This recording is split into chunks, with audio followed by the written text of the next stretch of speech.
दोस्तों वैसे तो मैं बहुत कम ही बोले तो बिल्कुल न के बराबर पॉलिटिकल इश्यूज पर बातचीत करता हूँ, क्योंकि जब भी कोई राजनीतिक मुद्दे पर मैं बात करता हूँ ना तो आप मुझे किसी न किसी पॉलिटिकल पार्टी से जोड़कर देखते हो कि यार डीएलएस भाई तुम तो इस पार्टी को सपोर्ट करते हो, उसके अगेंस्ट में बोलते हो फलाना ढिमका। खैर छोड़ो, मैंने आपको कहा कि मैं एक बिल्कुल भारत का आम नागरिक होने के नाते आप ही की तरह किसी भी राजनीतिक पार्टी से कोई संबंध नहीं रखता हूँ। खैर आज जो हम जिस पॉलिटिकल मुद्दे पर बातचीत करने जा रहे हैं ना वो अहम मुद्दा है और इसलिए उस पर बात करना जरूरी है, चर्चा करना जरूरी है। आपको पता होगा पिछले कुछ समय से कांग्रेस पार्टी को तो मानो किसी ग्रहण सा लग गया हो। कांग्रेस धीरे धीरे बर्बाद होती जा रही है और ये हम सभी अपनी आंखों से भी देख रहे हैं। ऐसा नहीं कि मैं कांग्रेस से नफरत करता हूं इसीलिए कह रहा हूं। हाल ही में 2 दिन पहले खबर आती है कि आनंद शर्मा के बाद शेरगिल भी कांग्रेस पार्टी छोड़ देते हैं और वो भी ये कहते हुए कि चाटुकारिता पार्टी को दीमक की तरह चाटती जा रही है। जयवीर शेरगिल ये नाम कोई छोटा मोटा नाम नहीं है, ये कांग्रेस के राष्ट्रीय प्रवक्ता है, यानी कि national spokes person of Congress party,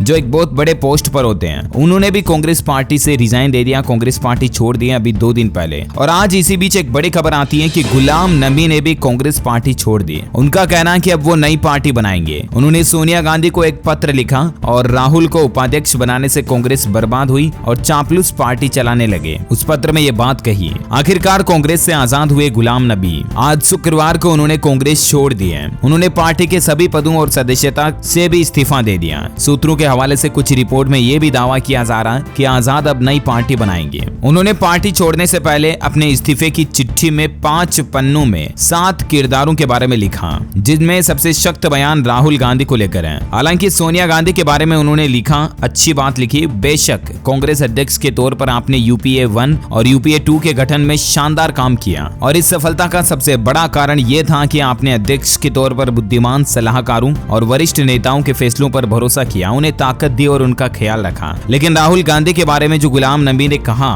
वो बड़ा ही चौंकाने वाला है। खैर हम अपनी बात पर आगे बढ़े इससे पहले मैं आपको गुलाम नबी से परिचय करवा देता हूँ। वैसे तो आप इन्हें जानते होंगे, अगर नहीं जानते हैं तो बता दूं ये भी कांग्रेस के एक बहुत बड़े कद्दावर नेता रहे हैं क्या अभी तक भी थे, जब तक इन्होंने इस्तीफा नहीं दिया तब तक भी। Ghulam Nabi Azad is an Indian politician of the Indian National Congress, यानी कांग्रेस के एक राजनेता हैं। Who was the 7th chief minister of Jammu and Kashmir from 2005 to 2008। 2005 से लेकर 2008 तक ये जम्मू कश्मीर के 7वें मुख्यमंत्री के रूप में भी रहे हैं। इसके अलावा minister of health and family welfare के भी मंत्री रह चुके हैं ये। साथ ही former leader of the opposition in Rajya Sabha, ये इनके मेन किरदार रहे हैं पॉलिटिकल करियर के दौरान, जो भी कांग्रेस पार्टी के लिए बहुत ही महत्वपूर्ण किरदार थे। लेकिन अब इनकी भी कांग्रेस पार्टी छोड़ना और इससे पहले जयवीर शेरगिल जस्ट इनके 1-2 दिन पहले ही कांग्रेस पार्टी छोड़ दें, जो भी कांग्रेस के राष्ट्रीय प्रवक्ता हैं, नेशनल स्पोक्स पर्सन। तो ये कांग्रेस के लिए एक बहुत बड़ा झटका है। मानो कांग्रेस की पार्टी को ही शनि महाराज लग रहे हो। शनिदेव की 7.5 जो आती है ना, ठीक वैसे ही कांग्रेस पार्टी के साथ अभी हो रहा है। चलिए हम बात में आगे बढ़ते हैं अपनी कि गुलाम नबी ने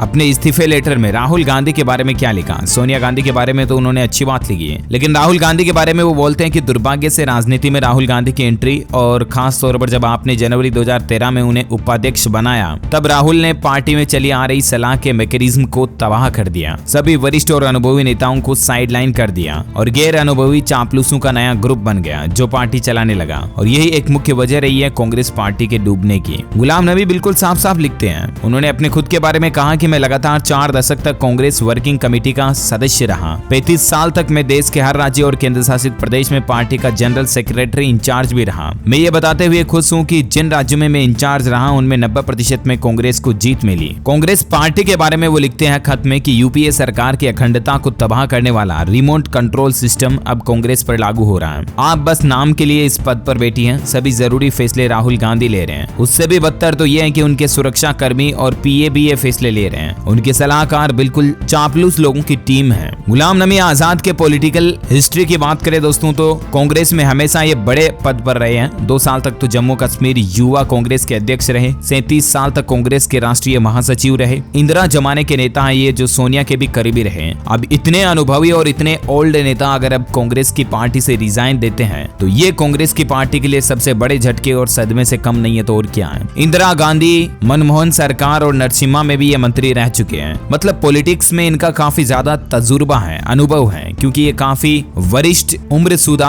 और अपनी जिंदगी में अनुभवी आदमी है जो कांग्रेस के साथ कंधे से कंधा मिलाकर चल रहे थे कल तक। लेकिन आज ये अचानक से कांग्रेस पार्टी छोड़ देते हैं, रिजाइन दे देते हैं, क्योंकि इनको कांग्रेस के अंदरूनी राजनीति समझ में नहीं आती है। 7 साल तक राज्यसभा में ये नेता प्रतिपक्ष भी रहे हैं। आखिर इतने बड़े कांग्रेस नेता को खोना कांग्रेस पार्टी के लिए एक सबसे बड़ी भूल होने जा रही क्या यूं कहें कि हो चुकी है। और अब कांग्रेस बर्बादी की ओर बिल्कुल अग्रसर अपने कदम आगे बढ़ा चुकी है। पॉलिटिक्स में काफी सक्सेसफुल किरदार निभाए हैं ये गुलाम नबी। देखिए एक किस्सा, जब सदन में गुलाम नबी आजाद के लिए प्रधानमंत्री नरेंद्र मोदी खुद भी रो पड़े थे। कश्मीर में हुए एक आतंकी हमले में गुजरात के कुछ लोग मारे गए थे। मेरे पास सबसे पहले गुलाम नबी जी का फोन आया। उनके आंसू नहीं रुक रहे थे फोन पर। प्रधानमंत्री नरेंद्र मोदी ये किस्सा बताते हुए खुद भावुक हो जाते हैं।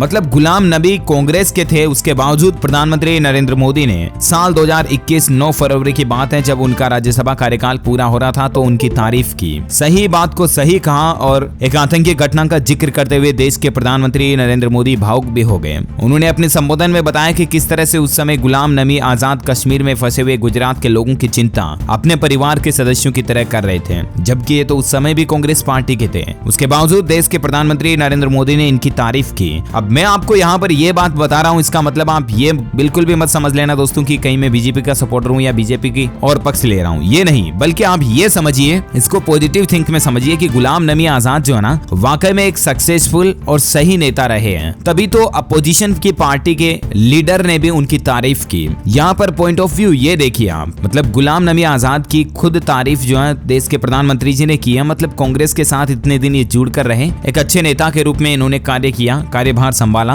और अपनी सभी जिम्मेदारियों को बखूबी निभाया, राइट। उसके बावजूद जब अब इन्हें लग रहा है कि कांग्रेस पार्टी में अंदरूनी राजनीतियां सही नहीं हो रही हैं, राहुल गांधी के फैसले सही नहीं है, जहां सोनिया गांधी अध्यक्ष पद पर भले ही बैठी हैं, फैसले कोई और ले रहा, तो ये सब कुछ बातें गुलाम नबी आजाद को हजम नहीं होती हैं और वो आज कांग्रेस से इस्तीफा दे देते हैं। तो ये कांग्रेस के लिए एक सबसे बड़ी बदनसीबी है, बदकिस्मती है। गुलाम नबी आजाद के इस्तीफे पर अमर अब्दुल्ला का भी कहना है कि ये कांग्रेस के लिए सबसे बड़ा झटका है। गुलाम नबी आजाद का राहुल गांधी पर एक बड़ा वार, उन्होंने कहा कि भारत जोड़ो से पहले कांग्रेस जोड़ना जरूरी है। तो 5 पन्ने में उन्होंने कांग्रेस की बिल्कुल हकीकत बताते हुए इस्तीफा दे दिया। और इतना ही नहीं दोस्तों, अब भी कांग्रेस की वाकपटुता तो देखिए आप। आजाद के इस्तीफे पर कांग्रेस का कहना कि इनका इस्तीफा दुर्भाग्यपूर्ण है, इसका समय ठीक नहीं है। कांग्रेस ने पार्टी की प्राथमिक सदस्य सहित सभी पदों से गुलाम नबी आजाद के इस्तीफे देने के बाद शुक्रवार को कहा कि यह अत्यंत दुखद और दुर्भाग्यपूर्ण है कि जब कांग्रेस महंगाई, बेरोजगारी और ध्रुवीकरण के खिलाफ लड़ रही है, तब यह इस्तीफा हुआ है। पार्टी महासचिव जयराम रमेश ने कहा कि त्याग पत्र में कई गई बातें तथ्यपरक नहीं है, इसका समय भी ठीक नहीं है। कांग्रेस महासचिव अजय माकन का कहना है कि यह अत्यंत दुख की बात है कि जब कांग्रेस महंगाई, बेरोजगारी वगैरह के खिलाफ लड़ रही है, उस समय इन्होंने इस्तीफा दिया। जबकि इन्होंने इस्तीफे में भी ये बात कही है कि आप भारत जोड़ो की बात बाद में सोचना, पहले कांग्रेस जोड़ो की बात सोचो। खुद पार्टी अभी तक जुड़ी हुई नहीं है, खुद पार्टी के लोग एक दूसरे से कनेक्टेड नहीं है, पार्टी के लोगों में एक दूसरे की अंडरस्टैंडिंग नहीं है और आप भारत जोड़ने की बात कर रहे हो। ये बात कही है राहुल गांधी से